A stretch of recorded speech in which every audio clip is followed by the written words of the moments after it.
सुबह की हल्की धूप गांव के कच्चे आंगन में फैल चुकी थी। नीम के पेड़ के नीचे खाट पर बैठे दादाजी अपनी पुरानी हुक्का गुड़गुड़ा रहे थे। पास ही उनका पोता मोनू मिट्टी से छोटी छोटी गाड़ियां बना रहा था।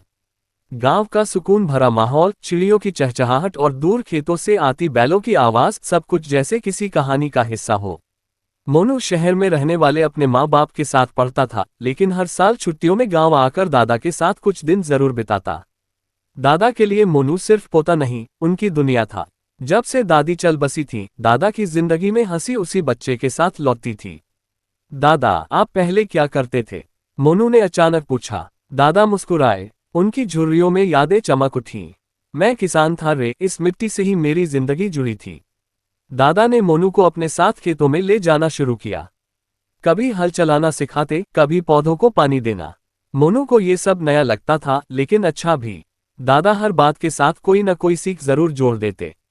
देख बेटा, जैसे फसल को समय लगता है, वैसे ही इंसान को भी। शाम को दोनों तालाब के किनारे बैठते। दादा गांव की पुरानी कहानियां सुनाते, आजादी के समय की, अकाल की और गांव की एकता की।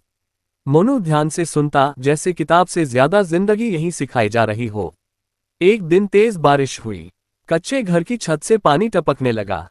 मोनू घबरा गया, लेकिन दादा शांत थे। गांव में मुश्किलें आती हैं बेटा, पर यहाँ दिल मजबूत होते हैं। अगले दिन पूरे गांव के लोग मिलकर दादा की छत ठीक करने आए। कोई लकड़ी लाया, कोई पत्ते। मोनू पहली बार समझा कि गांव सिर्फ जगह नहीं, एक परिवार होता है। छुट्टियां खत्म हो गईं। मोनू को शहर लौटना था। जाते वक्त उसने दादा के गले लगकर कहा, दादा, मैं बड़ा होकर फिर यहीं आऊंगा। दादा की आंखें नम हो गईं, लेकिन चेहरे पर मुस्कान थी। जहां भी रहो बेटा, अपनी मिट्टी को मत भूलना।